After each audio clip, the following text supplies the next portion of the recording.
and I don't even know if that was friendly banter. He's like, oh, it doesn't matter if I feed in lane because Keith is going to throw the game anyway. And I actually saw Altec backstage before the games, and I was like, hey, so what's up with, are you friends with Keith? And he's like, really want to go hard. And Moon was there, and he's like, oh, it's still true, though. Oh.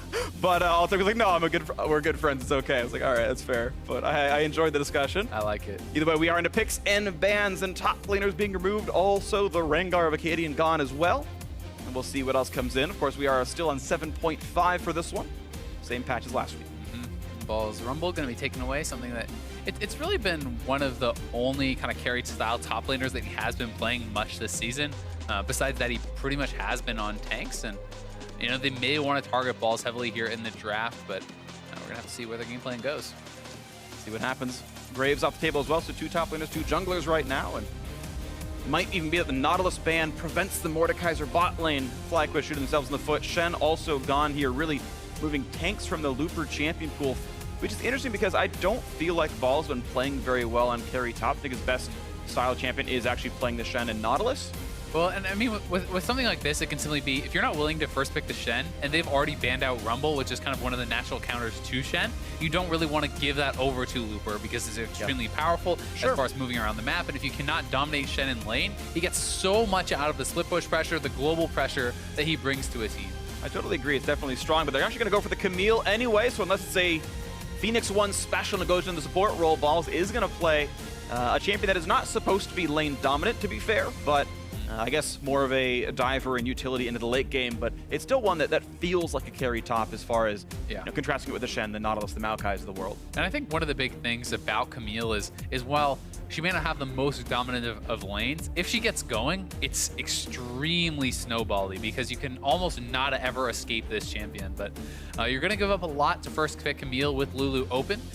Lulu has been extremely popular in the meta. I think unlocking a lot of opportunities for more carry-oriented style AD carries. We'll see if Keith's going to try to bring something like that out because he's pretty much only been on Ashe. Sure, but we've seen some Kog'Maw played around the world. We've seen some Twitch. Actually, just earlier today, we saw Twitch come out to an early lead, but couldn't quite close the game out. We'll see if that comes through. Early Gragas pickup here for FlyQuest jungle with exactly 2 of them banned away. The third one up on the docket was his Gragas, so a bit of stuff there. And the Zyra as the counter pick into Lulu, and a matched jungler here as Kha'Zix comes in. And Kha'Zix has certainly fallen off in priority, but still very strong. It's not the kind of first pick, first ban type thing that we were seeing a lot earlier in the season. Definitely one of Akaadian's best champions. With Graves off the table, I think it makes a lot of sense. And Renekton's going to match up very well against that Camille. I think it's someone who can take over against the Camille early if he does get help there. So I think you can already expect to see quite a bit of attention placed on the top lane with 2 pretty explosive top laners and powerful early junglers. Totally agree. That could be an easy focal point, but we'll see, of course, based on what the matchups are on the rest of the lanes. Of course, Zyra can be plenty aggressive, and if we do see a Kog'Maw or Twitch, it's a easy enough champion to fight, but it's really up to what kind of style they want to play. Caitlyn on the table as well as someone who might benefit from that kind of stuff. Talon and Ahri dropped off so far. Mid Assassins being removed away. Echo Fox does need magic damage at some point on their kit with a physical damage jungler, physical damage top. Cinder rounds out the Echo Fox bans. And there's still a lot of options here for the mid lane. Orianna still up, sits out as someone who's a pretty obvious blind pick mid laner to me. I think that champion does not really have a lot of natural counters or tough matchups, and obviously on the other side of things, Cassiopeia, there's still many options here for the teams. Yeah, Vladimir's one that I've seen as a pretty common blind pick as well. So much so that I continually saw it last week as a red side second phase ban. They were consistently banning Vladimir away from the blue team that has to blind pick a mid laner, usually speaking. I say have to, so usually speaking, they blind pick a mid laner in the second phase, and we'll see what happens. Cassiopeia, the final ban. Yeah, so Echo Fox certainly does have some options remaining here. As you said, I do think that they are going to need some AP, especially with Gragas and Camille, who can itemize somewhat towards that tanky nature. Against some teams, it's fine to go full AD if you're going up against someone who's not really going to be building armor, if it's kind of pure DPS type teams. But when you do have the tanks, you really do have to kind of give yourself some flexibility there. And we saw there, Keith hovering the champions he wanted to play, we presume, the Vayne, the Lucian, the more mechanical, flashy ones, and instead it's going to be his 75th straight game of Ashe. Quote me, that's the exact number. It's been 3 years straight. Never been banned away. It's got to feel bad for Keith, honestly. It just feels like he's been completely relegated to this champion. His team does not seem to have a lot of faith in him, and he is getting put on Ashe time and time again simply because it feels like the most effective AD carry when you don't get any help. You always have the arrows, you do have some sort of baseline level of effectiveness, but that said, I just, it's not working for the team, and I would have liked to see them try something different when they have the Lulu. Yeah, I think you're right, honestly. I know Ashe can put out good damage. She is a natural Hurricane user, has some good damage scaling. Like, I have seen Ashe players take over games, but you're right, it's not what they're looking at. They're not like, ooh, yeah, Keith, get on that Ashe and start carrying the last 15 times in a row it didn't work. It's gonna work this time, though. Well, true, definition of insanity and all that. 1-7 match record recently. Viktor gonna come out as the final ban here for Froggen. It's actually interesting. The Twisted Fate used to be banned against him every single game. That's been gone away for a while. Instead, the lineups continue and have been rounded out. Caitlyn on the one side for FlyQuest, and of course there's Ashe in for Keith. And the Orianna Viktor matchup, I feel like I've seen that a million times as well. Yeah, definitely have. And Froggen has taken over some games on the Viktor. I think he certainly can be that carry style player. I like FlyQuest's composition quite a bit here. I think that they have more powerful bot lane. They have really strong early jungler. They have great AoE damage and team fighting with the Zyra, the Gragas, and the Orianna. I just think across the board they have a very solid composition. Obviously, Echo Fox is not really a slouching team here either as far as their composition, but I think it's going to be tough for them when their bot lane is already struggling so heavily, and I favor FlyQuest's 2v2 pretty heavily. Sure, and speaking of 2v2s, I actually like their top lane 2v2 as well. Balls is going to really want Ninja Tabby, physical damage top and jungle. They're even both auto attack focused, which makes it even better. And yeah, I feel like Balls will have a decent time against the matchup he's in. By contrast, Moon deals magic damage, so Looper, if he does get Ninja Tabby himself, still takes full damage from Gragas, and sometimes that matters. That 20% damage difference from the second member of the team can turn a lot. It really can, and I think just in general, when you have already a CC top laner and then CC coming out of your jungler as well, it's very risky to bully a lane. Like when you're playing Renekton, you want to shove them up, you want to pressure them, but if you get too far up, you get stunned up by Camille, easy follow-up for Gragas, or vice versa, and you're probably going to go down. Yeah, and as soon as it's level 6, you are not slice and dicing out of that pit. You have no knockbacks. It's going to get you. So fun game to watch out for. Of course, FlyQuest still fighting out around the 6th place spot to get themselves into playoffs. Echo Fox need to grab a couple of wins to make sure they do not fall into the promotion tournament as game 1 is underway. And it's going to be a fun one. Balls gets the first pick. Camille, Moon on the Gragas, and we'll see if FlyQuest can turn around a late season slide. 1-7 in their last 8 matches. They can still make playoffs. They have the easiest schedule left of any team in week 9. They are supposed to 2-0, but we'll see if they can do it.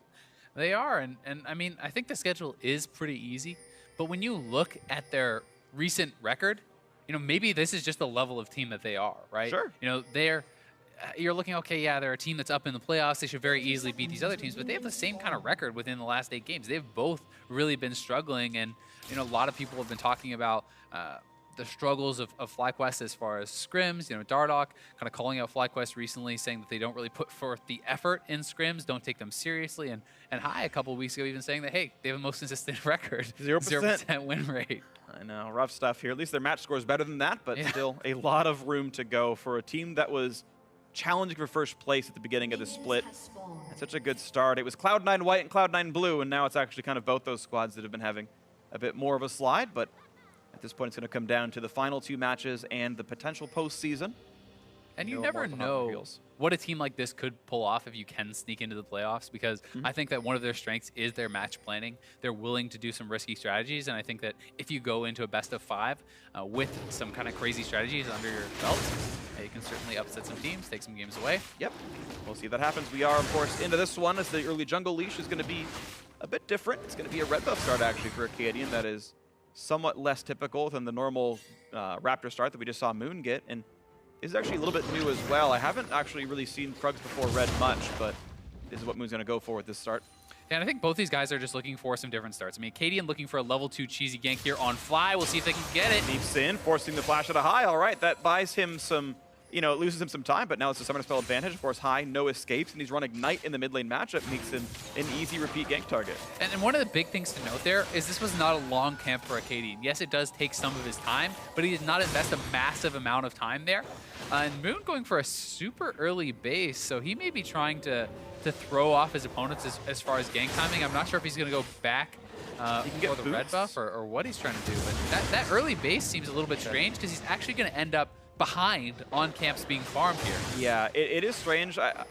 We'll have to see what he's actually going to do with this one. Maybe he wants to stay around on the map for a long time now, and he's going to have like this level 4 or level 5 gank timing.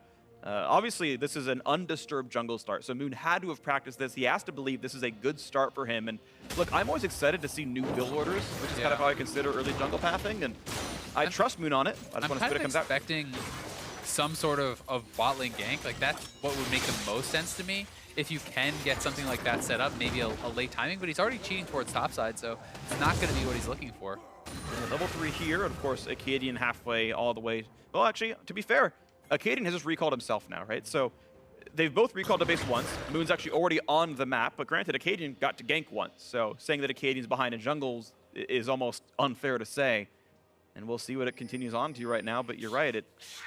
I want to see if it pays off into something. Yeah, I'm trying to think what exactly it is that Moon's accomplishing with this, because for now it feels like, well, if he was just going to do a full clear, he could have actually stayed on the map, done a full clear based with a better item timing. But we'll give him the benefit of the doubt, see what he can pull off here. And they certainly do still have the opportunity to look top lane, where they have some great gank assist, and he now has that blue buff. Well, he does get level 4 first. He's going to walk into Akaadian's control ward and kill that pretty easily. And I don't think with a level deficit, I don't feel like the Kha'Zix is going to fight that. So for now, he's okay. Quick stun comes in from Looper, of course. They had seen where the Gragas was, and he knew he was safe to go for the trade. Balls doesn't get the auto attack until after the combo lands, so the shield does nothing.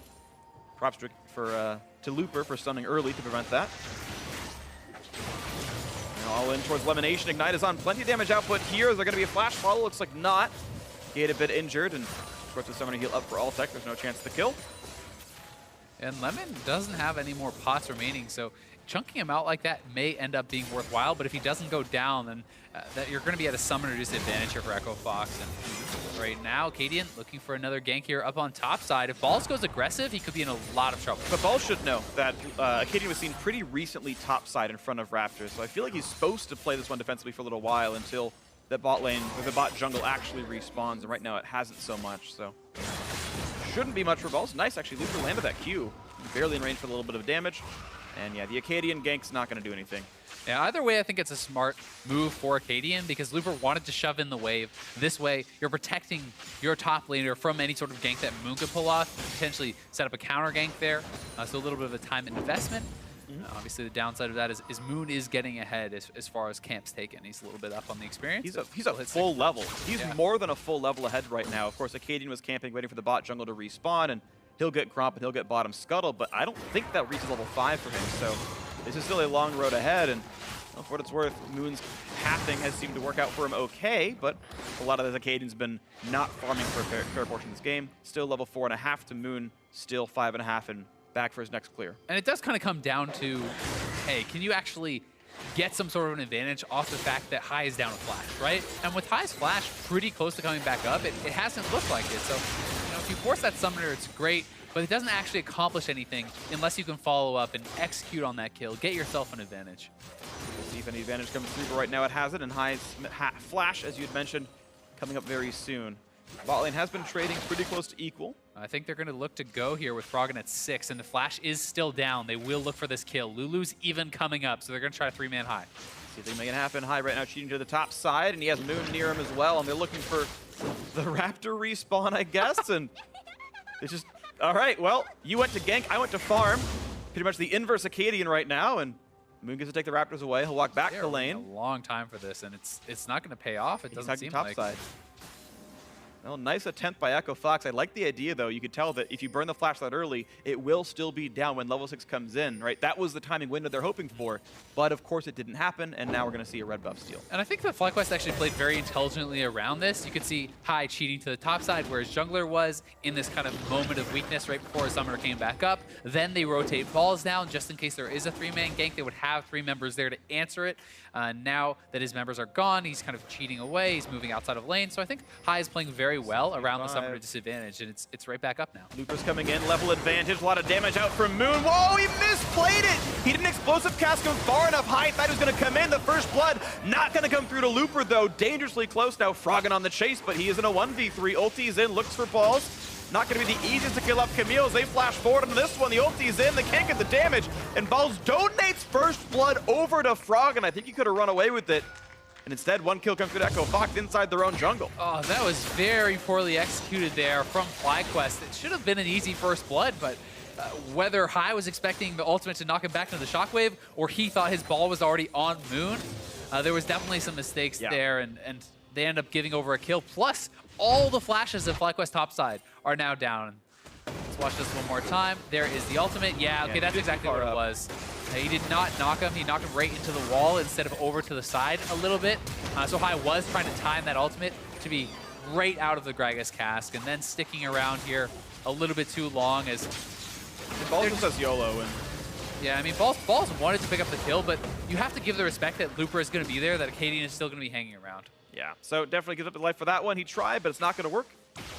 Ninja Tap be done for the Camille should make it easier in the lane matchup, but Balls is down 7 CS, and he's down that assist that Looper got for this one. The game right now is only 200 gold apart, so you can't really call up anyone just yet.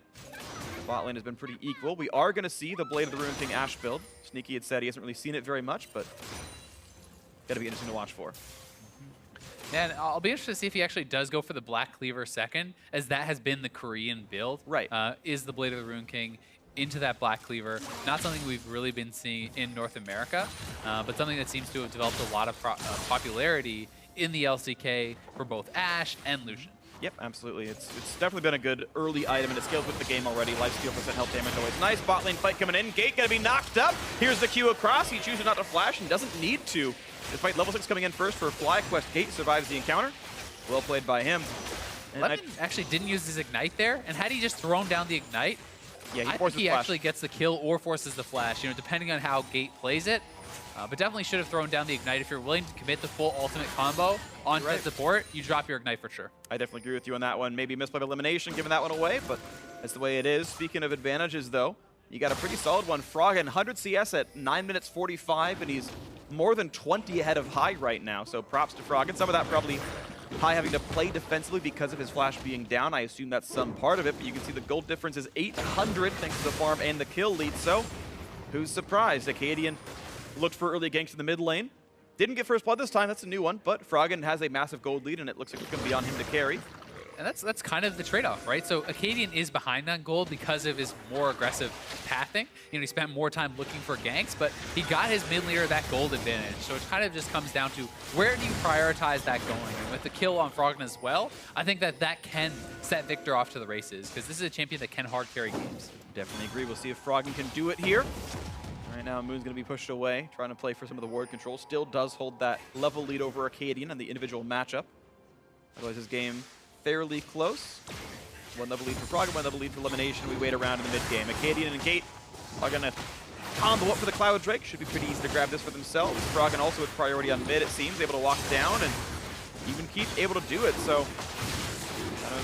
both of those southern lanes able to come over, and out of move speed, never a bad thing here for Echo Fox. They're going to continue to stack what they can for this game. Ball's going to look for a trade into Looper, but I feel like he's never going to be at a point where he wins this matchup, and that's fine. Camille's not going to be winning the 1v1. She is there to be the team fight utility for that ultimate, and we'll just kind of wait to see if that comes through.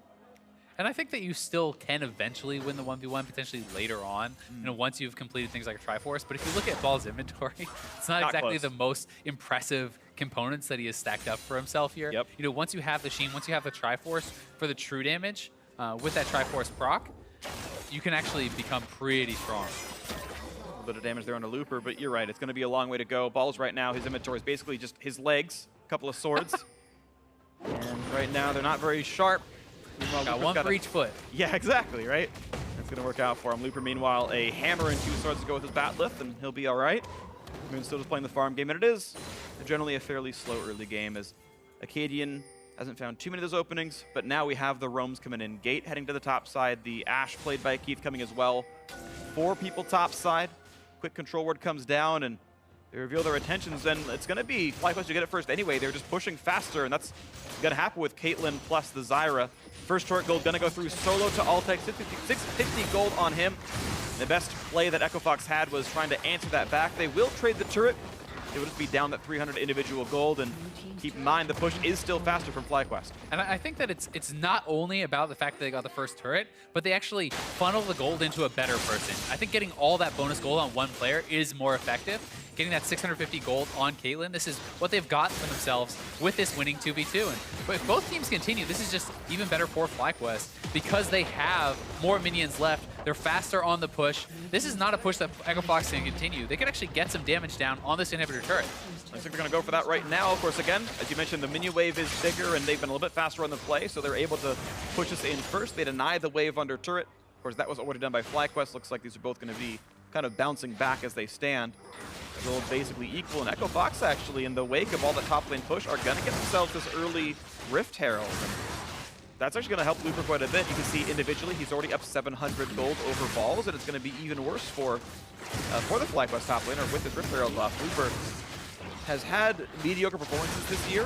He's had some great ones and some kind of head scratches, but this could be a game where he and Froggen kind of together can win this game. Yeah, definitely, and I think that the Rift Herald is pretty undervalued at times. It's not that the buff isn't powerful, it's that, oh god. Oh, he didn't get any plants down for the initial spawns. Lemon just never hits W the entire time, gets the kill anyway.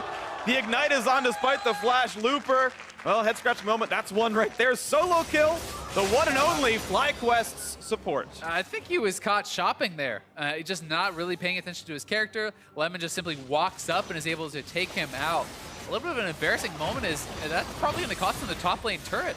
It's going to be a lot of damage, you're right. Looper wishes he was alive to TP in to defend this one turret. Very low on health, damage on the gate. And here comes the arrow. It's on the balls. Akaadian's there. They don't want to all in the Camille, tanky enough as she is. And the roam's going to keep the turret alive, but 80% of that turret health is gone. And they're just going to continue pushing because High is already pushing in the mid lane, so someone has to answer that. Otherwise, they're giving up even more. And they've spotted Froggen moving back towards mid lane. They know they can continue this push up on top side. So nice little play there from FlyQuest.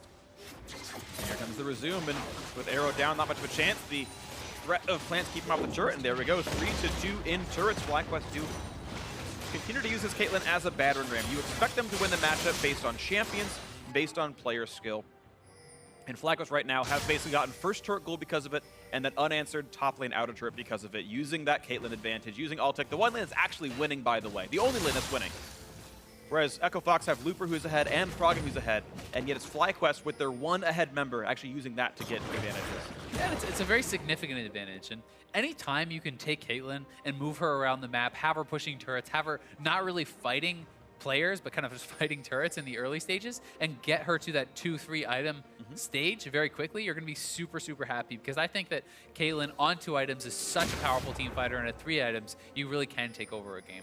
Definitely agree. She can pull out a lot.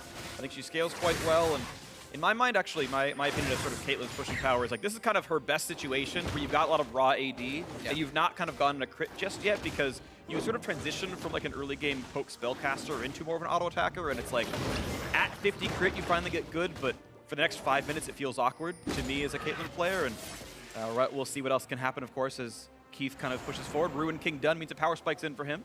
One of the really nice things about Caitlyn that I think makes her strong in the late game stages is not necessarily like that she has the highest DPS potential compared to like a Sivir or things like that, but it's that you can more safely attack because you have your 90 caliber net, you have your trap line, and you have such long range. So your effective DPS is often much higher simply because it's safer to actually go up and do those attacks. Completely agree. Expected value basically of the Caitlyn's going to be pretty high because there's not a lot of risk in your attacks. We have more moves coming on though. We got to point out the fact that Froggen has roamed down to the mid lane and pressed for that outer turret. Froggen being used, again, we talk about players with leads. Froggen is one of them, Keith is not. So Froggen's the battering ram. Keith holds the wave. He's actually shot an arrow out. Looks for Altec, not going to find it, but there was a chance, of course, for Looper to follow up on that damage. But meanwhile, it's the race against the fact that Altec is pushing up at the top side. Top lane tier 2 going to be killed off, and this is a 1-for-1. Top tier 2 for bot lane outer, and Altec's faster on the play.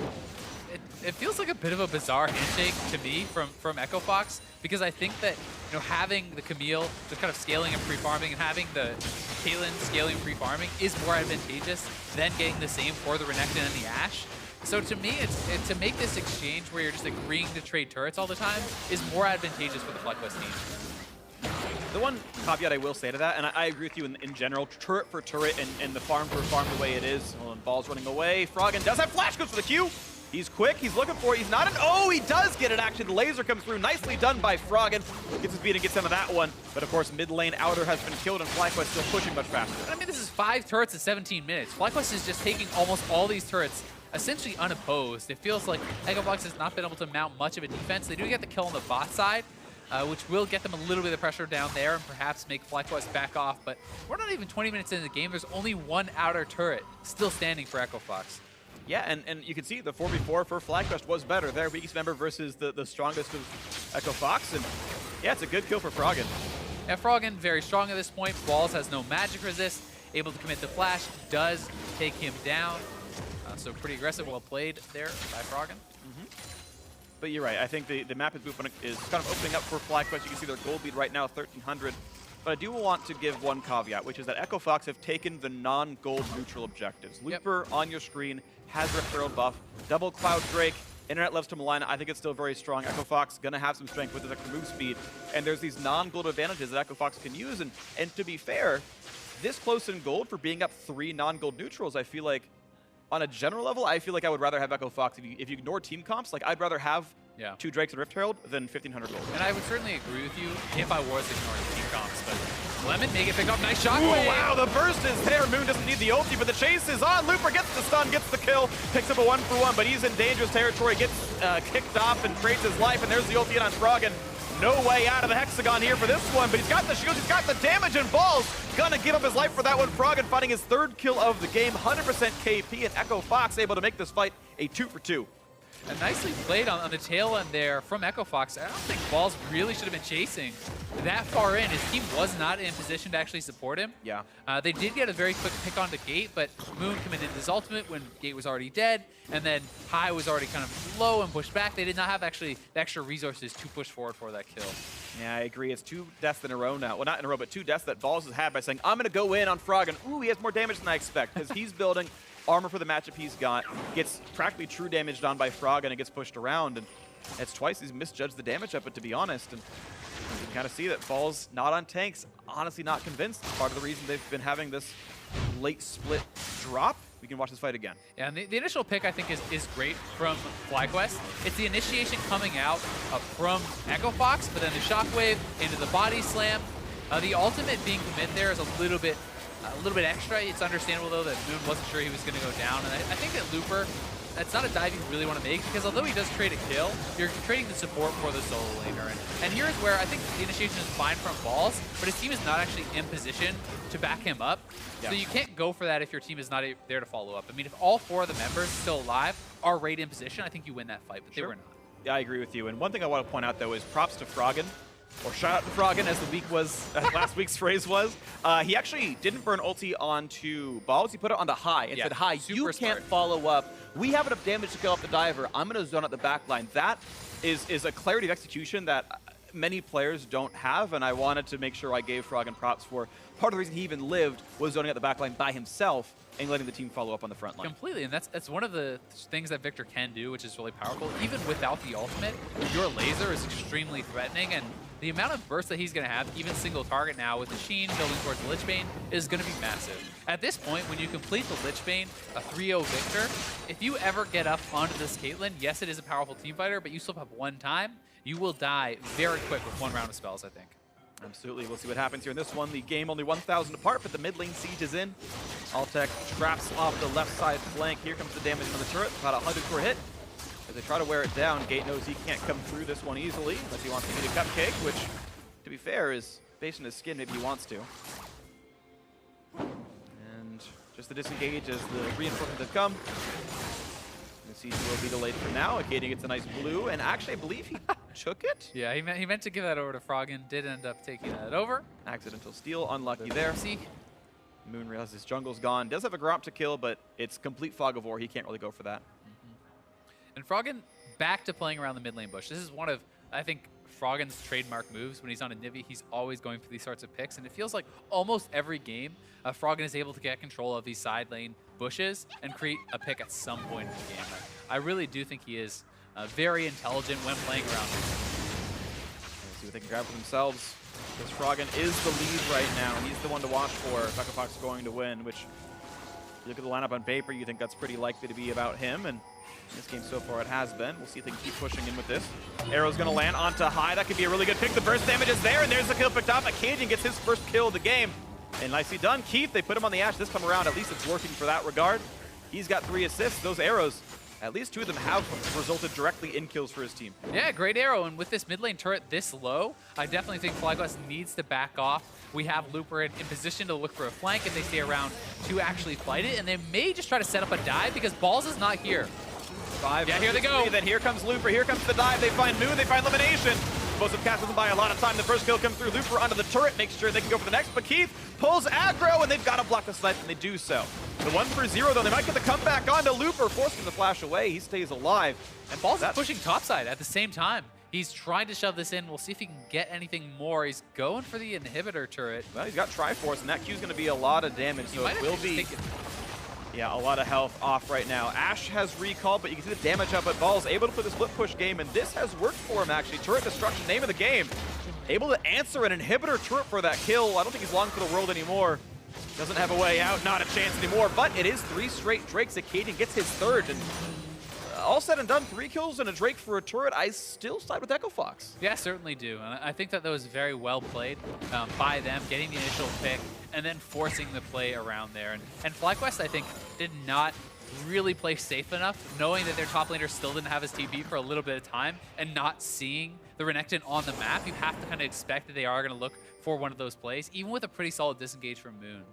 The 5 versus 3 advantage is just way too much. Yeah, totally agree. And of course, good by Echo Fox to pull the trigger. It's a team that we have maligned for bad and overly safe late game shot calling, and at least realizing that a 5v3 turret dive is a good call. It does work for them, and they get the 1 extra kill for this one.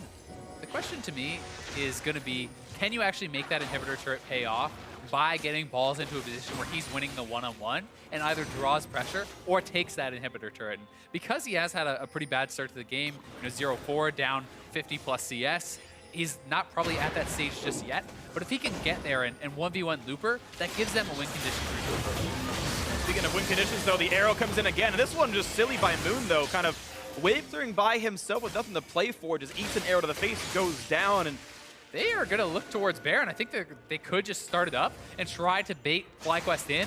I don't know if a full commit to this will make sense, but we'll see if the play's going to come through. Balls TPing in. TPing in means the play is in. 6,000 health on Baron. Nash Lemonnation puts some plants in. They look for Froggen. Takes a bit of damage. Shockwave not going to come through just yet, but High can still pull the trigger. Balls wants in. Can't find the stun, though. Ground duel means the kill's going to come through. The dominated now Froggen is. 3,000 health as Yoda joins the cast. There's the coup. Nice flash to get away from the Shockwave. 1,000 left on the Baron. No chance to steal it away. Moon was already dead. And that's going to be 3 kills already in this fight, and it's going to be a complete slaughter. Echo Fox, 3,000 gold with a Baron buff. They get the pick onto Moon, and I think Froggen played that team fight so well. Zoning High out once again at the beginning of the fight. So when Balls goes in, there's no support for him. The ball cannot be thrown onto him.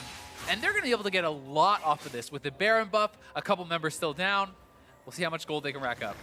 It might be a lot. Baron power plays tend to be in the tune of 3,000 to 4,000 gold, I think, is the general average. And there's certainly some turrets still to kill. Akaadian has only grabbed 4, meaning mid and bot tier 2, the likely ones, that they can grab. And I think you really just have to focus on Froggen in this fight. He knows where the majority of the threat is going to come from. Throwing down the ult, zoning it high, so you can see Balls going in, but he does not have the support of his team. You cannot go forward like this without High right there to snap that ball onto you and look for the follow-up. So overcommitment again, that's, I would say, the 3rd straight time, really, that he has had that happen. And then Froggen flashing forward, finishes off the kill onto High. They secure the Baron. Very nicely done from him. 702, having a super impressive game on the victory. 280 CS as well in 26-minute game. Froggen is, at least in this one, back on form, the one that his fans know him to have. And that Deathfire touch, Viktor putting out plenty of damage over the course of a fight. Shockwave only going to get minions. I think still the right choice by High, but it's not going to matter enough because there's still plenty alive. And there's turret number 1 from the Baron buff. 2 minutes left to go as they're going to look for mid lane tier 2. I think thinning out that wave is a reasonable choice, but they already have the wave prepped in mid lane. And with this Lich Bane, Froggen takes down the turret so ridiculously fast, so they will be able to press this, already extending the gold lead quite a bit. Yeah, Baron buff being picked up at 1,500. The kills already a couple hundred more on top of that, and 2 turrets adding another 1,000 and change to the pools right now. Echo Fox, look at their lead, almost 6,000. And FlyQuest have to be very careful here because they have this window of opportunity where Shockwave is down, and if Echo Fox sees an opportunity, they can look for an aggressive play because of that, and they may go right for the turret. We'll see. If they try, knockback almost puts Looper into the turret. It was pretty close, but the wall saves his life. Scumbag FlyQuest base, actually. Keeps it afloat. Going to stop the push for now, but still a minute 15 on Baron buff. Gives plenty of time for Fox to reset and go for one last wave. Is Froggen going to maybe recall and buy items as well? There have been a couple of near misses with those Gragas ults. You know, if we think back to the early fight around First Blood, or it's just a little bit mispositioned from Moon, and again here, that is something, if you're not playing Gragas all the time, it can be tough to hit those angles and really know exactly where you have to place it at all times. Especially when your opponents move, that can sometimes be impossible. The one in the jungle, I think, was definitely on Moon's fault, like the level 2, or level 6, obviously, invade, where he had the stun and kind of misplaced it. But yeah, that one is always hard when Rex is moving around. It certainly is. Either way, we are back in for the 40 seconds remaining Baron buff push as Fox look at now inhibitor turrets themselves. Keep in mind, FlyQuest already taking on the top lane one, so if they ever do find themselves a fight win, they've got an easy inroad to the base. Fox have to work a little bit harder as Akaadian pushes the top lane wave. The rest of the team waits in the jungle, and they have not yet found a kill. Yeah, it has been an extremely passive game overall. Both teams really prioritizing those objectives, and I think, you know, to your early point, the fact that you highlighted the priority around Dragons for Fox, that actually does matter quite a bit more as you're getting to the later stages of the game when you're coming up on Elder, especially if they can grab this next Ocean. Then you have such a massive threat with the Elder from that true damage burn that you've stacked up throughout their game. So we'll see what comes in. Balls wants the dive, gets kicked right back out on a Froggen. What an explosive cast! Donates the gold lead away, and now it's Looper's turn to run away, scared and hiding as the stun comes in. The knockup flashes the wall to buy a bit of time, and his Q's going to heal him up in a second. The chase is coming through. Akaadian still pushing up at the top side of the map, being maybe attacked by Altec, who's, yeah, probably a bit afraid of the assassin while being one level down, and Akaadian gonna knock down this turret, so Fox trade Froggen's life away for a turret kill. Now Lemonnation and Gate in a duel, but here comes Akaadian, gonna land the slow, gonna land the flash, get away. Gate gonna be attacked, here comes the slow, the volley not gonna be enough, and the Gromp might even go for taking a bite out of the Lulu. That's gonna be killed, picked up, balls finally on the scoreboard here, and this one, High wants to chase Keith. Shockwave already down, of course, that was dodged away. Keith flashes, I do believe. Now Akaadian on the wrong side of the fight once again, eats a cupcake for his troubles. Kill comes through, and turns out that there's going to be 3 kills in a row picked up for FlyQuest at cost of only 1 turret. A lot of kills given over there, and the rest timer for Akaadian is actually quite long. We'll see if FlyQuest can get out on the map, control some vision, really get anything off of this, because as of now, their waves are not in a position to do it, and it's actually Fox starting up the Dragon. And Lucer's going to try for this one. Right now, it's been a game of FlyQuest not really thinking about those objectives. Theoretically, that team could rush the Drake and get it 100% of the time, but they are very slow in trying. They would rather play for minion waves, lick up some of the gold they had lost, and try to fill their coffers once more. It looks like there was enough threat based on being around the mid lane. Actually, turns out FlyQuest played it well and properly judged how much damage Fox had, and they get the first Drake of the game. They mirror the Ocean Drakes that were picked up. Looper just doesn't really do that much damage at this stage in the game. Maybe if he's on a Titanic Hydra and some more aggressive items, he could look for that. But here's the play again from Moon. Beautifully executed. He knows Froggen has that lead. Body slam flash, ultimate in. No greedy auto attack in between. Very, very nice. And when you can pick off that super strong member, the rest of the team has to go into full retreat. Really nicely done by him. That flank was maybe game-saving. It's still a gold deficit. It's 5,000 down still. A lot of room to go for FlyQuest, but that individual play means a lot. They got 2 more kills in the end of it, and they even got the first Drake, so we'll see the comeback can happen very late in this game. Flame Horizon in the top lane, as Azale points it out with a pen. Looper very far ahead in his matchup. Yeah, Looper is so strong. And you know, I talked about earlier the fact that Balls, hey, maybe in the late game he can start to outscale as you get those additional items because you have the true damage and you're building a little bit more for that one-on-one. But it just does not seem like that's ever going to get to that point in this game because Looper is so massively ahead in the farm and almost a couple levels up. Yeah, 3,000 gold, 2 levels. You don't win a 1v1 if that's the case. And Looper actually doesn't go for the play. Kind of figured he might be attacked by other people. Yeah. Turns out no one was around, though. Hadn't spotted Gragas, hadn't really seen a number of the members of FlyQuest, so I think you have to give the respect that someone else could be there and makes a smart play. It makes the risk-averse play. This is a game where Fox are up 5,000 gold. You don't need to take the 1v1 risk. You can just play for the team fights, play for the Baron attempts. And last time we saw, Fox have been able to play around Fog of War, land an arrow on a crucial member, and then properly play a Baron 5v score. Honestly, Fox, this is a game where they're actually winning based on good shot calling. And yeah, it's a game where FlyQuest actually managed to stay alive in lanes and are getting out-called and out-macroed by Fox. You know, one thing to kind of put some something for FlyQuest is basically the fact that it's almost all the gold is on Froggen, and you have playmaking ability. If you can pick Froggen off in a fight, someone like Altec can very easily take over a fight after that. I mean, Altec is almost at that 80% crit stage, already has his Lord Dominix, he has the safety of the QSS, so he's really getting to a very strong point. And if Froggen is not there to zone him out and kind of keep him afraid, he certainly has the potential to take over a fight. Totally agree. Altec is going to be scary. 70% crit already in, and as you mentioned, Lord Dominix in as well.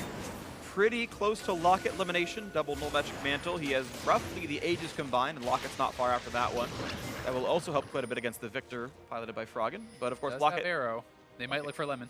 You can see Lemon trying to maybe bait out this. He's going to land it onto Moon, who's tanky enough, and looks like they make the re-engage. The knockup is going to be there. A big push in. They're going to find Keith, who overextends for the chase, and maybe throws with the team, but a trade kill onto Moon's going to come through, courtesy of Looper and Froggen, but now it's 2 carries left only on the Echo Fox side.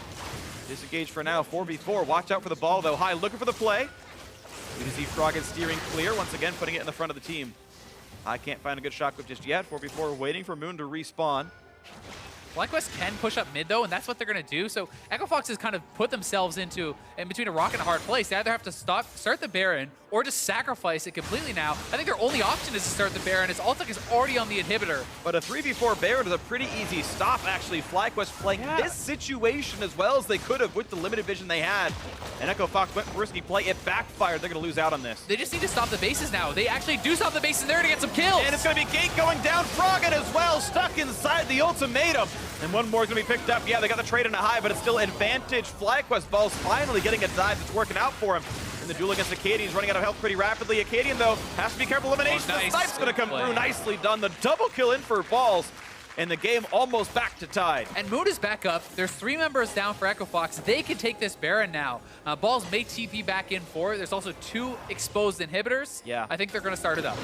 Here comes the TP in. It's going to be the 4-man attempt, and this is going to be, I think, a pretty secure Baron. FlyQuest Should be very easy. with this pickup should tie up the gold and have a Baron play of their own to try to close the game out with maybe. And look at the minion waves already for them. They may want to base and spend up this gold, so they will lose the advantage of those prepped minion waves, but still going to be at a very, very strong point. And I think this is so well done from High, basing on that ward. He just had to stop them from basing, and he was able to accomplish that, but he's able to pull off even more.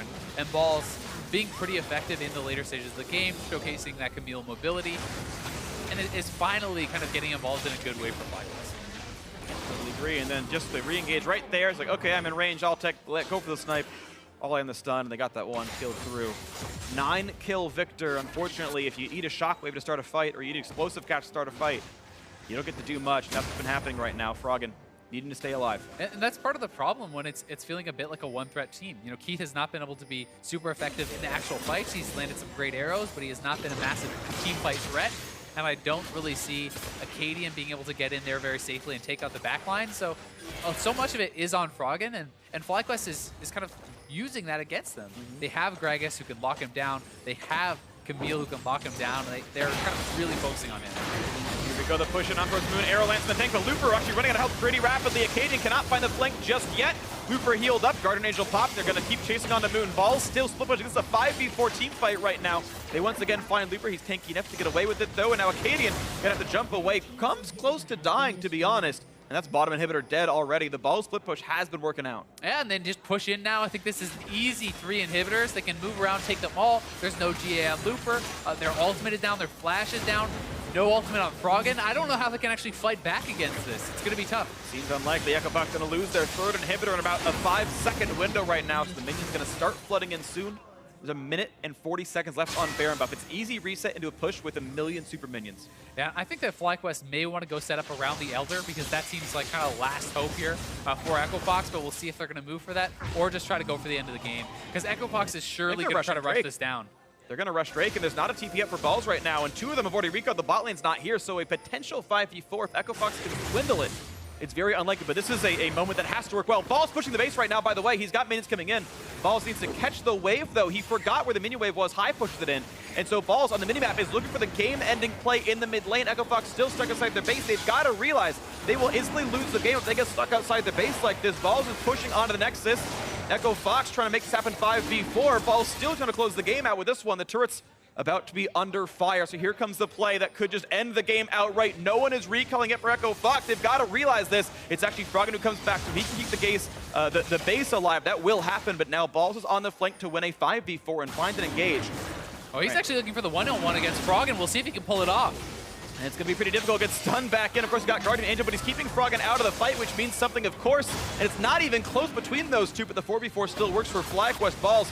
Maybe bites up more than he can shoot. Lich Bane's going to be a lot of damage, and Froggen going to flash ball, going to get the solo kill. And now the re-engage. This could have been an actually huge misplay for Balls. It turns out Froggen was there, and Balls gives up the ghost. All Balls had to do was just move for the collapse. He was way faster to the Dragon Pit. They could have had a 5v4. Instead, he tries to force the 1v1 outplay, doesn't get it.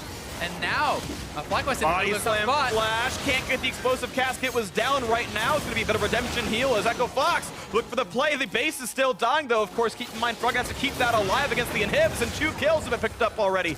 FlyQuest able to navigate through this 4v4. Sorry, only 1 kill so far. The base is what's been dying. Keith forced a flash heal away. One more hit will kill him off. Altec with a red buff gets the double kill for himself. And here comes the push to close the game out. Froggen actually can't handle the triple inhibitor. This game will end no matter how that team fight goes at this point. Froggen trying to kite them back in, but FlyQuest surely gonna close one out. It's a 4v3. They've got triple inhibitor down as well. And they've got the structures in their sights. The bot lane of Echo Fox is dead. Explosive cast doesn't mean much. Shockwave buys some time. It's just the Nexus in their eyes at this point, and the damage should be there. They're trying to fight FlyQuest back, but the minions are there, and Balls in the Nexus is going to be ending right now. It's gone.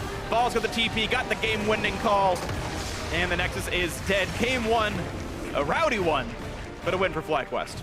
Certainly a bit of a messy one, but the early investment in Altec really paid off this game. Altec was massive throughout, deathless, up nearly 100 CS. He had a very strong game, and they never were really able to get to him in the late game stages. He was a consistent damage threat, positioned very well, and it just felt like, although Froggen was so strong, he was only one man, and there wasn't really the backup in the team fights. Yeah, and you're right, absolutely. As far as backup in team fights concerned, I have the post-game stats right here. Damage comparison, it's outlandish. There's 30,000 damage came out this game from Froggen, and it was 11K from both Keith and the Kha'Zix of Akaadian. So it was not even close. He was roughly half his team's damage overall. Yeah, I mean, when you're doing as much damage as your jungler, your top laner, and your AD combined, more than, I'm pretty sure. It's very difficult to actually win those team fights because they just over-index on stopping you. And as long as you stop Froggen, you win the fight, right? Yeah. Even if he kills off Balls, even if he kills off the Gragas, the Caitlyn being untouched, it's so easy for her to succeed in a fight like that.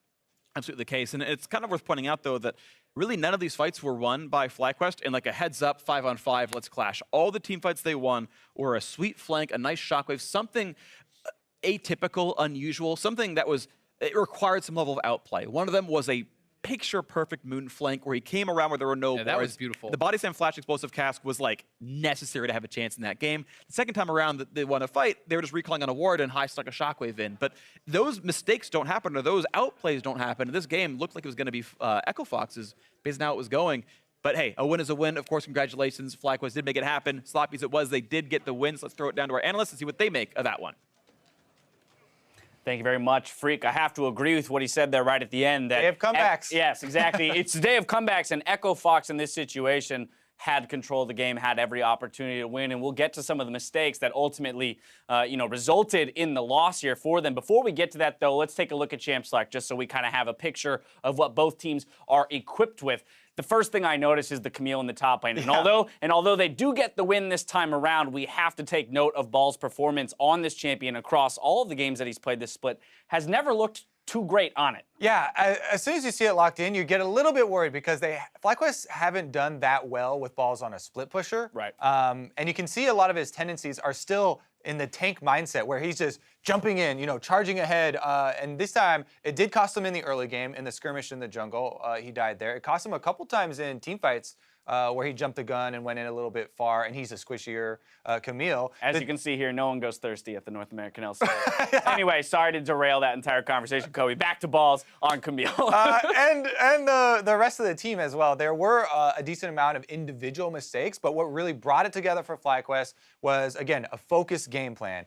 And we do often, contribute this to shot calling, to being like, okay, we'll get past these individual mistakes, back to the mission. We need to worry about these towers. We're shoving down the towers. We need to worry about pushing up the minion waves. Right. These sorts of steps that they're able to return to after making individual mistakes is what gave them this comeback. Right, absolutely. So let's jump into the replays itself. The picks that give FlyQuest control of this game popping up here behind us. All right, so this is going to be the big comeback. FlyQuest, Moon gets a good ultimate off of the snare from Lemonnation here to be able to get Heath, and then they get the counter kill on Moon, so it's a 1v1 kill. Echo Fox, the game is not over right here, but there's a big mistake. You can see them meandering around. Look at the minion waves, and attention to detail here. Echo Fox seemed to be thinking maybe a couple seconds in advance and like, where's the nearest threat? We have to deal with this right now. Exactly. The Baron is up.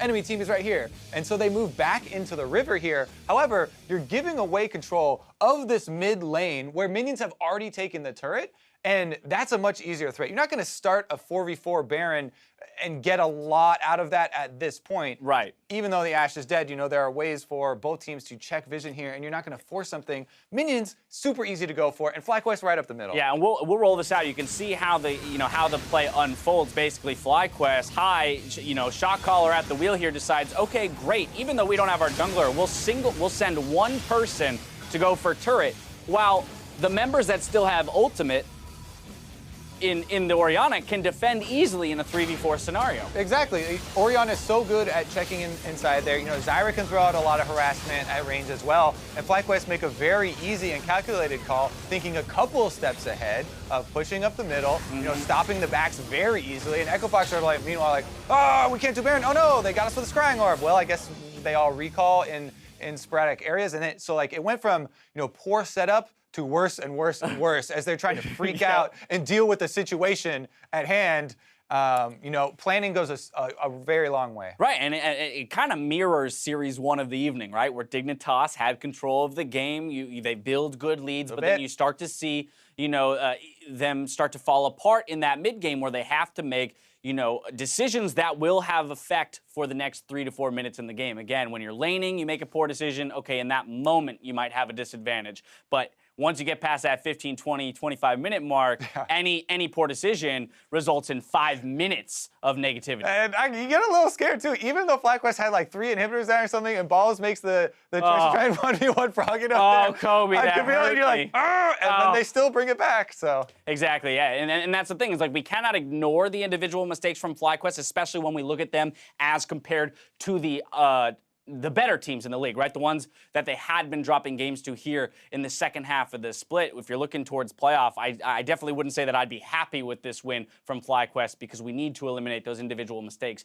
moving forward. But we got the W here in Game 1, and now it's time to look towards Game 2. One thing I will notice, player of the game this time around going to Altec on that Caitlyn. It was very clear that with being able to funnel some gold into him early, that he's able to put out quite a decent scoreline and crazy damage percentage there for the team. Definitely. Caitlyn's been a big champion for him. Very, very good performance on it once again for him. And like we said, to be able to continue to return to these pushing minion waves, pushing down these turrets, the team play aspect that got them through the individual mistakes, Caitlyn's a big part of that. You get the early turret advantage, and you kind of have this momentum to work with. Absolutely. All right, well, FlyQuest pick up Game 1. We'll see if Echo Fox can even up the score against FlyQuest when we come back after the break. Don't go anywhere.